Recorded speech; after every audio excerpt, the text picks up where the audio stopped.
नमस्कार. तर असा आमच्या ट्रिपचा श्री गणेशा झाला आणि जवळ-जवळ आम्ही 8:00-8:30च्या सकाळी म्हणजे गुलाबी थंडी, काही ऊन अशा वातावरणात आम्ही प्रवासाला सुरुवात केली. आणि पहिले स्टेशन लागलं ते CNG भरायचं.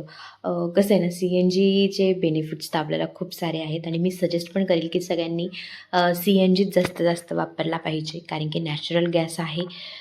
सो पण ना याच्यावर काहीतरी उपाय काढावा, की वेटिंगला नको आणि आपण खाली पण नको उतरायला गाडीच्या. ओके. ते काढेल तेव्हा काढेल गव्हर्नमेंट, पण आम्ही थांबलो होतो. कारण की नाश्ता वगैरे काही केला नव्हता म्हणून जेवणासाठी एका हॉटेलला थांबलो. छान प्युअर व्हेज होतं. पालवी म्हणून होतं. धुळे मार्गे चाललो होतो आम्ही MP ला. सो छान टेस्ट वगैरे होती आणि लहान मुलांसाठी विरंगुळा म्हणून छोटे-छोटे प्राणी ठेवले होते, म्हणजे जसं काही ससा, हे बदक होते. काही लव्ह बर्ड्सच्या छोट्या-छोट्या चिमण्यांच्या प्रकार वगैरे होते तिथं.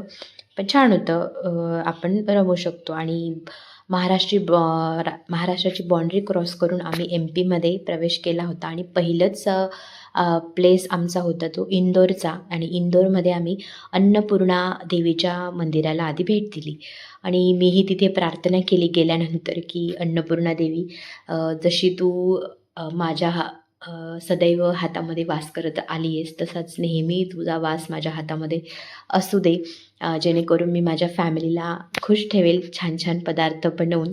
अशी मी छानशी प्रार्थना अन्नपूर्णा देवीकडे केली होती.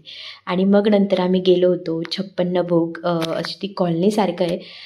तिथे ना प्रत्येक प्रकारचं वेगवेगळं डिशेस आहेत. मी सगळ्या ट्राय केल्या, पण हे चाट जे आहे ना ते सगळ्यांना बाजूला करतं. सो तुम्ही आता नवीन नवीन व्लॉग बघा, मी कुठे कुठे फिरते, ते पण तुम्ही एन्जॉय करा माझ्यासोबत. आणि नवीन वर्ष चालू होतं आहे. So happy new year to all. Bye.